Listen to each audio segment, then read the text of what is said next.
aminin mo na talaga, ano ba talaga ang nangyari? Sinabi niya sa amin na kahit anong mangyari, puproteksyonan ka niya. At nagulat ako, buhay ka pa. Pag ganyan ang ginawa mo, pinirwisyo mo yung buong populasyon. Medyo madidisgrasya ka, Michael. Ano ba talaga? Yung totoo. Bakit mo ako sa crack? Tibay talaga nito, Chairman. Ayaw talaga umamin. Michael, nahirap talaga maniwala doon sa sinasabi mo eh. Baka makatulong sa iyo si Senator Tolentino. Baka hindi ka na makasuhan kung tutulong ka sa amin. Para po kayo. Ha? Bahala ka na daw. Wala na akong may tatanong dito. Lahat na ng panglalambing, ginawa ko na eh. Wala talaga, matigas talaga, Chairman. Ay, kaya ko ng takasan ito. Lumuwag na, ganun ba? Hindi po. Hindi, pero ano yung ibig sabihin ng maluwag?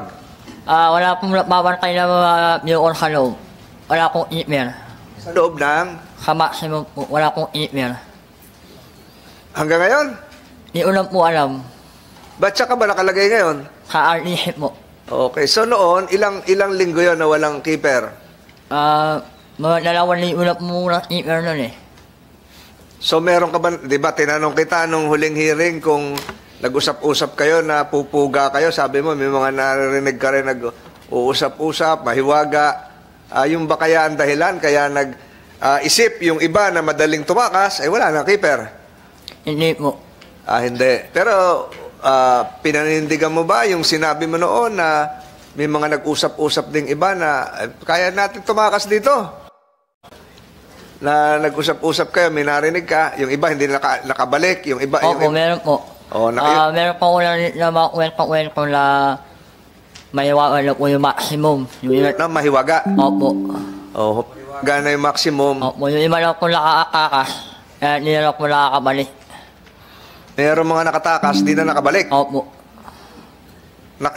Paano mo nasabi nakatakas? Baka naman... ano lang po eh, kinukumbaraw po eh. Pinapakain na lang po eh. Pinapatay na sa labas o sa septic tank? Kalabas. Unang po alam kung kalabas. Ay, yung septic tank, narinig mo yon? Hindi pa po. Hindi. Alam mo naman yung septic tank, ano yon? Poso Negro? Opo. Alam mo kung saan yung septic tank doon? Hindi po. Hindi mo alam kung saan yung septic tank. So, nakarinig ka ng sitwasyon na may mga nakatakas na hindi na nakabalik? Opo. Ayun. So, mga kilala mo rin yon? Hindi po. Mga narinig ko na po sa mga kami-kami. Mga ano? Narinig ko na po sa mga kami-kami. Lumalaan po ako. Na hindi na nakabalik si ganito? Opo. Ano ba talaga, Tol? Ako bilib ako sa isang salita ni General Katapang dahil sinabi niya sa amin na kahit anong mangyari, puproteksyonan ka niya. At nagulat ako, buhay ka pa. Talagang maraming salamat, sir. At meron kayong isang salita. Kasi yung ginawa mo sa panahon namin, totoo yung sinabi mo. Pag ganyan ang ginawa mo, pinirwisyo mo yung buong populasyon. Medyo madidisgrasya ka, Michael. Sana, tanawin mo yan na utang na loob mo sa bureau. Kasi yung ginawa mo, nalagay mo sa alanganin talaga yung bureau. Lahat. Pero ang maganda lang dyan, nakita namin ngayon. Nakita namin kung ano yung mga dapat namin gawin. Para hindi mangyari ito. Dahil ayaw naman namin sisihin yung bureau lang. Sa totoo lang, ngayon, narinig namin, 51,000 na. 51,000 ang populasyon. Sa amin, tumatama ito. Kasi ibig sabihin nun, medyo napapabayaan namin kayo. Pero sana, aminin mo na talaga, ano ba talaga ang nangyari? Ano ba talaga? Total, naiipit pa tong gwardiya. Ano ba talaga? Yung totoo. Bakit mo ako sa crack? Tibay talaga nito, Chairman. Ayaw talaga umamin. Talaga sa truck ka talaga. Opo. Sa palagay mo ba, may makakalusot pa na katulad mo? Hindi ko lang po alam. Ikaw lang talaga yung pinakamagaling sa palagay mo. Hindi ko alam. Pero talaga, alam mo, Michael, nahirap talaga maniwala doon sa sinasabi mo eh. Pero ganun talaga, ayaw mong umamin. Alam mo naman madadagdagan ka ng sentensya dyan. Opo. Medyo matagal-tagal kang mababadset dyan. Alam mo naman yon. Opo. Ayaw mong maging witness namin para sabihin mo kung ano yung mga kalokohan dyan. Baka makatulong sa'yo si Senator Tolentino. Baka hindi ka na makasuhan kung tutulong ka sa amin. Para po kayo. Ha? Bahala ka na daw. Eh, si Senator Padilla nagtatanong eh. Sa'yo lang nakatingin, Senator Padilla. Eh sabi ko kasi, baka matulungan mo siya. Kasi, alam mo, natulungan mo na kami. Ito yung positibong banda, ha? Natulungan mo kami lahat. Natulungan mo ang mambabatas, natulungan mo ang bureau, nalaman namin kung ano ang problema. Kami naman ngayon mag-iisip kung paano kayo matutulungan. Ito, binabasa ko nga, gumawa ako ng bill patungkol sa regionalization ng Bilibid. Kasi ayoko naman na malayo yung mga bilanggo sa mga pamilya nila. Kung po pwede, ilapit na lang sila kung nasan sila. Kung taga-Bisaya sila, doon na lang sila makukulong sa Bisaya. Kung taga-Mindanao, taga-Mindanao. Pero hindi namin pwede palagpasin to. Trabaho naman namin yun. Dito, ang may ipit dito, ikaw lang. Yung mga gwardiya dito, masususpindi lang yan. Nandito yun, nabasa ko, masususpindi without pay. Ikaw, madadagdagan ka ng sentensya. Kapag hindi natin ito nalaman kung saan nanggaling ito, kung paano mo ginawa yung pagiging mahiwaga mo, hindi matitigil to. Sabi ko naman sa iyo, tutulungan ka namin kung tutulungan mo kami. Total, tinulungan mo na kami lahat ngayon. Tulungan mo na kaming dire-diretso. Gusto mo ba tinulungan mo kami, ikaw lang maipit dito? Gusto mo ba yun, na ikaw lang maipit dito? Opo. Ha? Ginawa ko naman po yun eh. Ah, ganun? Opo eh. O sige, kasuhan mo na to. Wala na ako may tatanong dito. Lahat na ng panglalambing, ginawa ko na eh. Wala talaga, matigas talaga, Chairman. Salamat, Senator Padilla. Tanungin kita, tuloy ko lang yung tanong ni Senator Padilla kay Michael.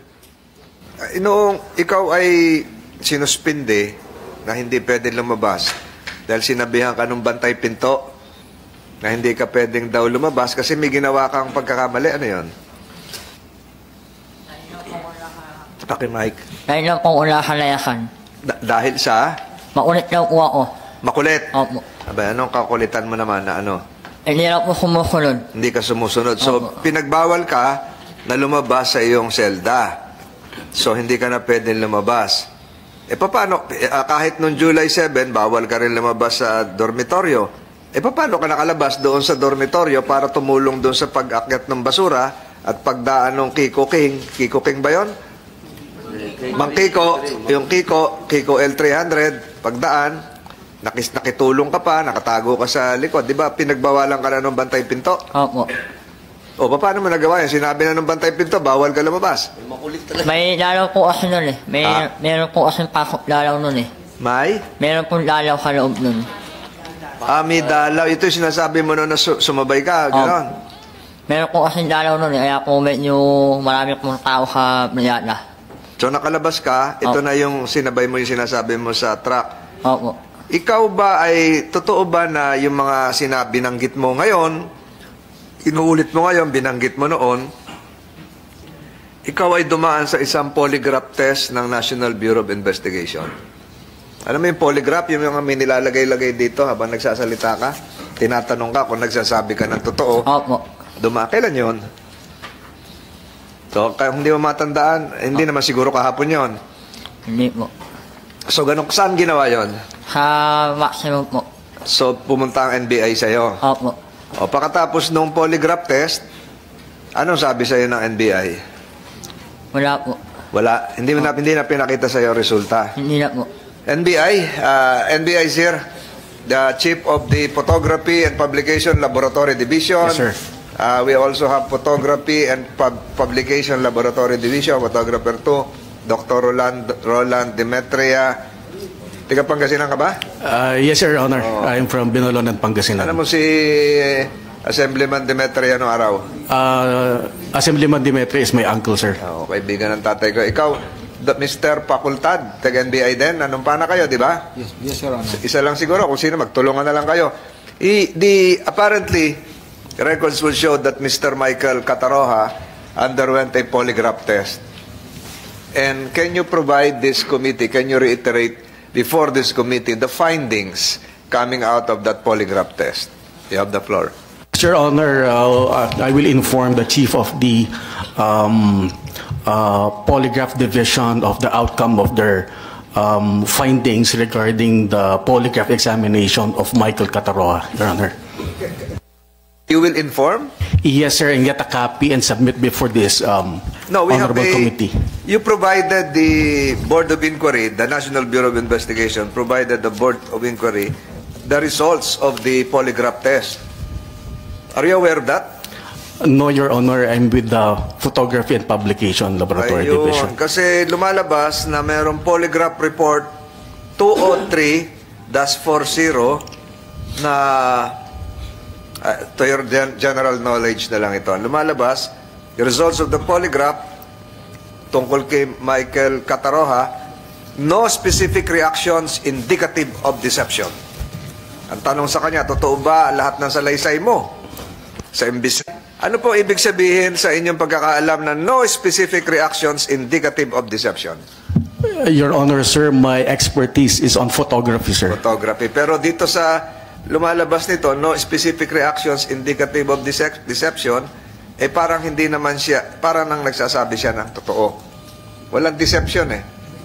Walang deception eh. So, hindi rin ako polygraph expert, pero siguro dapat naimbitahan dito, Comsec, yung expert witness ng NBI. Diba? So, kung nakalagay dito, no specific reactions indicative of deception, ang lumalabas, malamang-lamang nagsasabi ka, Michael, ng totoo.